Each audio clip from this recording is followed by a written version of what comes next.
श्री स्वामी समर्थ जय जय स्वामी समर्थ. श्री स्वामी समर्थ जय जय स्वामी समर्थ. स्वामींनी बुऱ्याबुवांना मुक्तीचा आनंद जिवंतपणेच दिला आणि आयुष्य धन्य झाल्याचा क्षण प्रत्यक्ष घडवला. ही बातमी वाऱ्याबरोबर दौडत गेली आणि परिसरातले साधू पुरुष व हजारो भक्त स्वामींच्या दर्शनाला धावत येऊ लागले.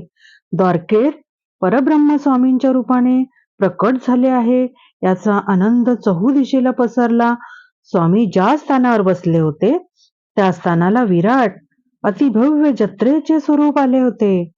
स्वामींना भेटायला सुरदास नावाचा एक जन्मांध काठी टेकत टेकत आला आणि चाचपडत स्वामींच्या सर्वांगाला त्याने स्पर्श केला. सुरदास हा साधू पुरुष आहे हे स्वामींना अंतर्ज्ञानाने कळले होते. सुरदास स्वामींना भावनावेगाने म्हणाला, स्वामी, तुमचे प्रत्यक्ष दर्शन मला घडेल का? तुमची मजवर कृपा होईल का? बुऱ्याबुवा स्वामींच्या शेजारीच बसले होते. त्यांनी स्वामींना विनंती केली, स्वामी, तुमची कृपादृष्टी आमच्या सुरदास बुवांवर पडली तर खूप बरे होईल. ते दत्तात्रेयांचे निस्सीम उपासक आहेत. आपण स्वतः दत्तावतारी आहात. आपल्या या परमभक्तावर मायेचा वर्षाव कराल का? स्वामींनी सुरदासला जवळ घेतले, त्याच्या डोळ्यावरून आपला उजवा हात फिरवला आणि चटकन म्हटले, अरे सुरदासा, तुला मला पाहावेसे वाटते ना? डोळे उघड. तू आता डोळे उघडून मला पहा तरी. सुरदासने डोळे उघडले तेव्हा पौर्णिमेचे चांदणे दिवसा पाझरते आहे हे त्याच्या लक्षात आले. सर्वत्र शांतीचा अनुभव त्याला येऊ लागला. साक्षात परमेश्वरच आपल्या पुढे प्रकट झाला आहे याची सुरदासला खात्री पडली. तो म्हणाला, स्वामी, केवढा आनंद तुम्ही मला दिलात. मला दिसू लागले. तुमचे साक्षात दर्शन झाले. स्वामी, माझे आयुष्य धन्य झाले. माझे आयुष्य धन्य झाले. स्वामींनी सुरदासच्या पाठीवरून हात फिरवला आणि आपल्या जवळ घेतले. लोकांनी स्वामीचा जय जयकार केला. आपण जेव्हा अखंड नामस्मरात दंग होतो तेव्हा देव सानिध्याचा प्रत्यक्ष अनुभव आपल्याला मिळतो.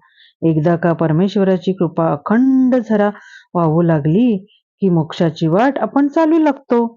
याचा अर्थ असा की नरदेहाचे विसर्जन झाले की जन्ममृत्यूंचा अटळ प्रवास संपतो.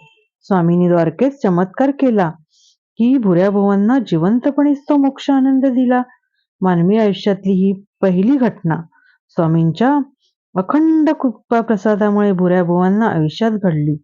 हातून आपण काय घ्यायचे? तर स्वामींच्या चिंतनात आपण अखंड दंग झालो की मोक्षाची काळजी स्वामी करतात. आपल्याला काहीच करावे लागत नाही. स्वामी आपल्या भक्तांना केवळ योगक्षेमच पाहत नाहीत तर ह्या जन्ममृत्यूच्या चक्रातून आपली कायमची सुटका करतात. माझ्या प्राणप्रिय स्वामी भक्तांनो, जन्मांधाला शाश्वत दृष्टी देणारे स्वामी भक्ताची प्रत्येक इच्छा पूर्ण करतात. या समष्टीचा अनुभव झाला होता. जन्मांध सुरदास बुवांना स्वामींना भेटायला आले होते तेव्हा बडोद्याच्या ब्रह्मनिष्ठ वामन बुवांचे वडील रावजी हे सुद्धा स्वामींच्या दर्शनाला आले होते.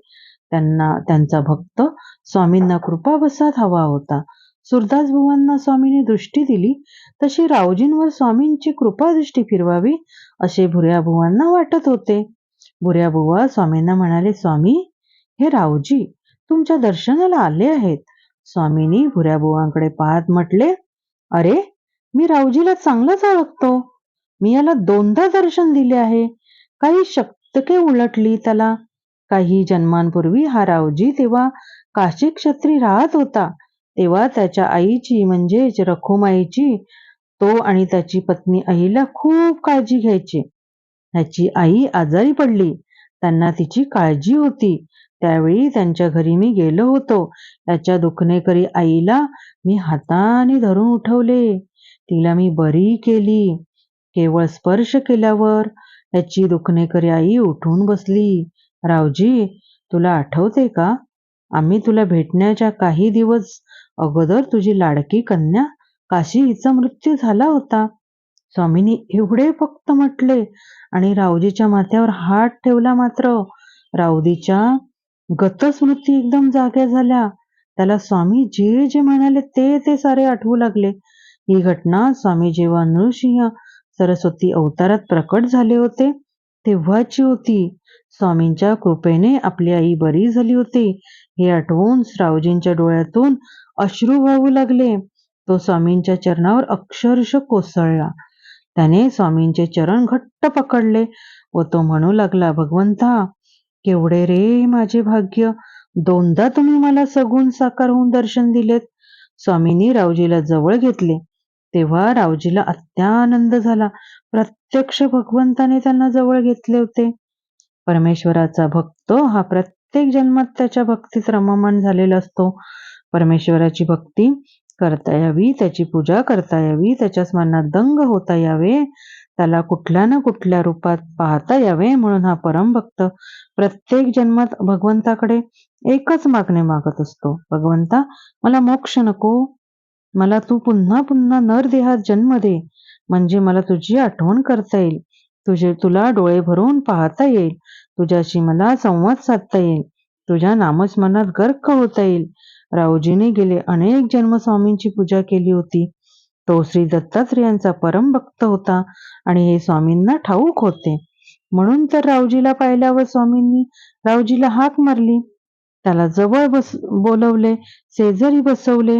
माझ्या प्राणप्रिय स्वामी भक्तांनो, स्वामींची कृपा एकदा का लागली की जन्मजन्माचा प्रवास आनंददायी होतो. समाधानाचे दुमारे आपल्या आयुष्याला फुटतात. आपल्या अपूर्व शांती मिळते. रावजी स्वामींचा अनेक जन्मी भक्त होता आहे. त्या स्वामींच्या सहवासात म्हणजे स्वामी जेव्हा नृसिंह सरस्वती अवतारात वावरत होते तेव्हा रावजीच्या आईवर स्वामींनी कृपा केली होती आणि मुख्य म्हणजे स्वामींनी रावजीच्या पूर्वजन्मातल्या स्मृती जागृत करून या घटनांची आठवण करून दिली. हे भोवती जमलेल्या हजारो लोकांनी पाहिले आणि त्यांनी स्वामींचा जय जयकार करायला सुरुवात केली. लोकांनी स्वामींचा नावाचा जय जयकार श्रीकृष्ण दत्तात्रय नृसिंह मुनी असा केला. स्वामींनी सर्वांकडे शांत नजरेला पाहिले. रावजी हात जोडून उभा राहिला आणि स्वामींची स्तुती करू लागला. दत्तावधूत योगीश्वर श्री नृसिंह सरस्वती मुनी हेच आहेत याची त्याला खात्री झाली. स्वामींच्या मुखातून अचानकपणे शब्द उमटले, रावजी, तुला 3 मुले आहेत. त्यातला थोरला उत्तम सदाचारी आणि वैदिक धर्माचे पालन करणारा माझा भक्त होईल. त्याला मी पुढे दक्षिणेत निश्चित दर्शन देईन.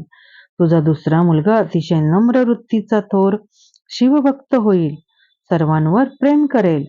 त्याला माझा आशीर्वाद आहे. परंतु तुझा तिसरा मुलगा वामन हा गुरु संप्रदायाचा प्रसारक होईल. तो वृत्तीने नृसिंह आहे. त्याच्यावर माझी विशेष मर्जी राहील. तोच माझ्या लीला ग्रंथामधून लोकांपर्यंत पोचवेल.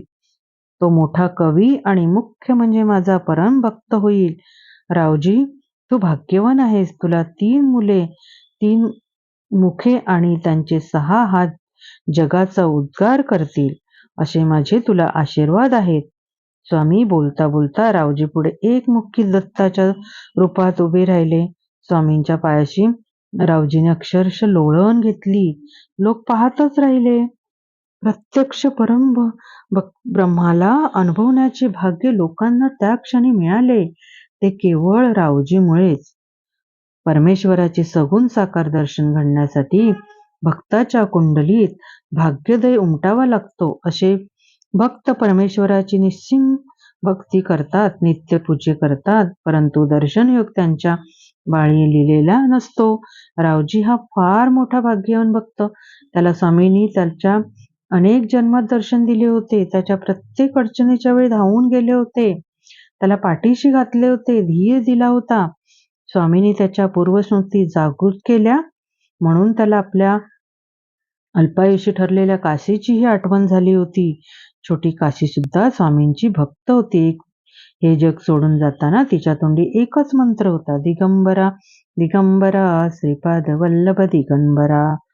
स्वामींनी तेव्हा एक आशीर्वाद दिला होता की काशे, काही शतके उलटल्यावर तू पुन्हा नरदेह घेऊन जन्माला येशील, तेव्हा तुला 3 मुले होतील. त्यातला धाकटा माझ्या चरित्राचे गुणगान करेल. रावजीला हे आठवले. आपली पत्नी ही पूर्वाश्रमाची काशीच आहे हे संगती त्याला लागली. रावजीचा ऊर भरून आला. माझ्या प्राणप्रिय स्वामी भक्तांनो, स्वामींची कृपा जन्मोजन्मी लाभते हे कधीच विसरू नका. म्हणजे झाले. आणि आता आपण स्वामींचा तारक मंत्र म्हणूया.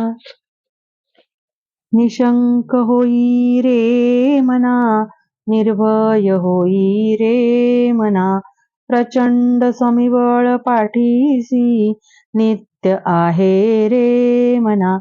अतर्क्य अवधूत हे स्मरणगामी, अशक्य हि शक्य करतील स्वामी, अशक्य हि शक्य करतील स्वामी. Thank you.